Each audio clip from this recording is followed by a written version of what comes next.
Okay, hari ni kita di Hal Ehwal Pelajar di bawah Student Accommodation Center ataupun SAC.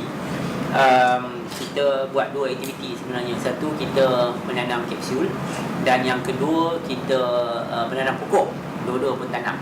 Dan apabila kita tanam kapsul tu, sebab kita fikirkan bahawa kita dalam zaman yang kita berubah, kita banyak dah berubah, pelajar-pelajar sudah berubah, pelajar-pelajar bukan macam pelajar yang 10 tahun dahulu.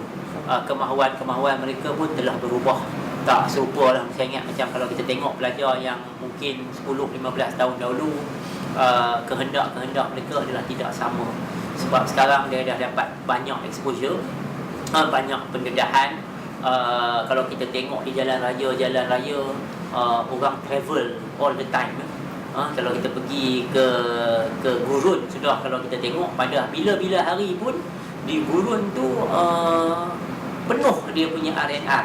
Disebabkan mengapa saya sebut tentang gurun tu, disebabkan gurun ni kalau kita tengok 10 tahun dulu, kalau kita pergi R&R tu mungkin kita saja ada di R&R tu, sebab orang tak travel. Sekarang bila orang dia travel banyak, dia punya pendedahan luas.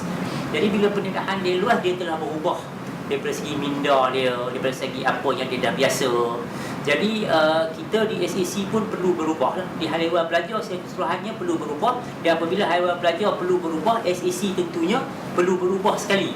Sebab SAC ni di bawah Hal Ehwal Pelajar. Dan sebab tu dia nama dia Student Accommodation Center. Dia punya tanggungjawab adalah kepada pelajar, memastikan pelajar mendapat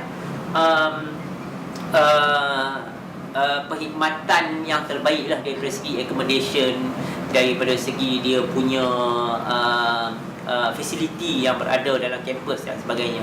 Jadi kapsul itu adalah satu simbolik di mana dalam 6 tahun lagi kita nak jadi apa. UUM nak jadi apa dalam 6 tahun lagi, SAC perlu jadi apa. Jadi saya telah mencatatkan di situ beberapa perkara yang saya nak pelajar jadi, dan indirectly bila pelajar nak jadi begitu, dan kita di SAC, di HEP kena berubah lah, seiring dengan apa yang kita, aspirasi kita kepada pelajar. Tahniah kepada semua, saya nampak sangat bagus dan sangat profesional daripada segi apa yang saya nampak tu 2 hari ni. Dan harapan saya adalah kita terus belajar lah. Kita semua macam saya kata perlu berubah. Kita perlu menjadi lebih baik daripada kita hari ini.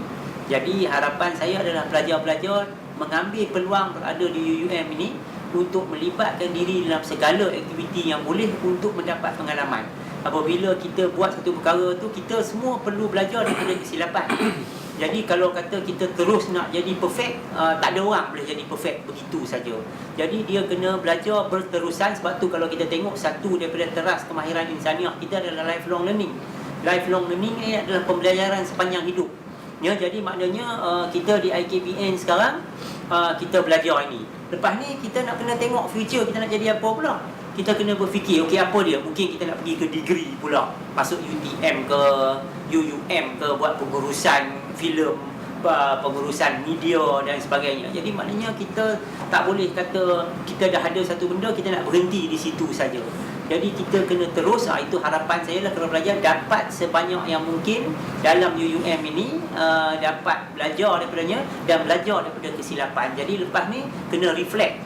Apa-apa benda pun yang kita buat, sebenarnya kita kena reflect. Kita sebagai orang Islam pun kita balik-balik kita nak kena reflect balik. Sebab tu dia suruh kita semayang tahajud semua untuk kita boleh reflect. Sebab kita duduk seorang-seorang di situ, kita boleh reflect balik. Hari ni aku punya hari ni adalah hari yang baik ke tak baik ke, apa masalah dia, macam mana saya nak berubah. Jadi pelajar-pelajar pun kena selalu reflect balik. Dengan itulah harapan saya.